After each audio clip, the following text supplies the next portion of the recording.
స్వతంత్ర భారతదేశ చరిత్రలో ఒక రాష్ట్రంలో 80% జనాభాకి కడుపు నిండా అన్నం పెట్టే ప్రభుత్వం మన కాంగ్రెస్ ప్రభుత్వం.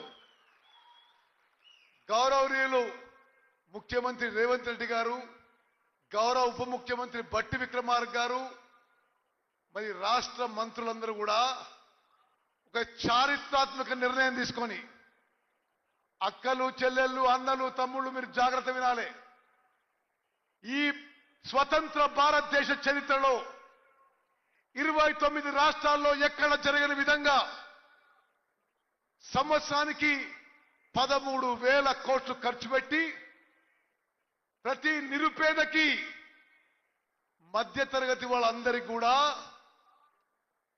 ప్రతి వ్యక్తికి 6 కిలోల మంచి క్వాలిటీ సన్నబియ్యం ఇస్తున్న గొప్ప ప్రభుత్వం మన కాంగ్రెస్ ప్రభుత్వం. భారతదేశంలో ఎక్కడ జరగలే, తెలంగాణ రాష్ట్రంలో జరగలే, ఉమ్మడి ఆంధ్రప్రదేశ్లో జరగలే.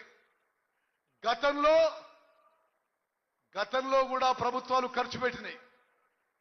గతంలో ఉన్న ప్రభుత్వాలు సుమారు 11,000 కోట్లు ఖర్చు పెట్టి 6 కిలోల దొడ్డు బియ్యము కోర్స్ గ్రెయిన్స్ ఇచ్చేది. మీలో చాలా మందికి తెలుసు, గతంలో వచ్చే రాషను 80-90% జనాభా తినకపోయేవాడు. అక్రమ వ్యాపారాలకి, రైస్ మిల్లో రీసైక్లింగ్ కి, పౌల్ట్రీ ఫార్మ్స్ కి, కాకినాడ నుంచి ఎక్స్పోర్ట్ కి గతంలో వచ్చే రేషన్ ఉపయోగపడేది. నిరుపేదలకు ఉపయోగపడేది కాదు.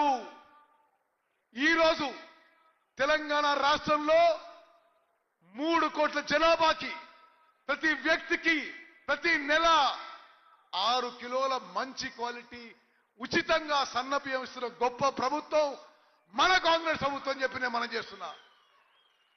భారతదేశంలో 29 రాష్ట్రాల్లో ఏ రాష్ట్రంలో కూడా ఉచితంగా మంచి క్వాలిటీ సన్నబియ్యం ఇవ్వడం లేదు అనే విషయం కూడా నేను మీకు మనం చేస్తున్నా.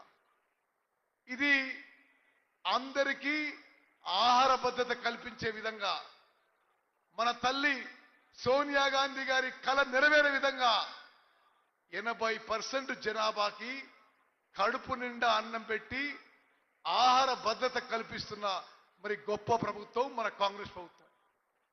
మిత్రులారా, పదే ఈ విషయాన్ని మనందరం కూడా జనంలోకి తీసుకుపోవాలని చెప్పి మీకు విజ్ఞప్తి చేస్తున్నాం.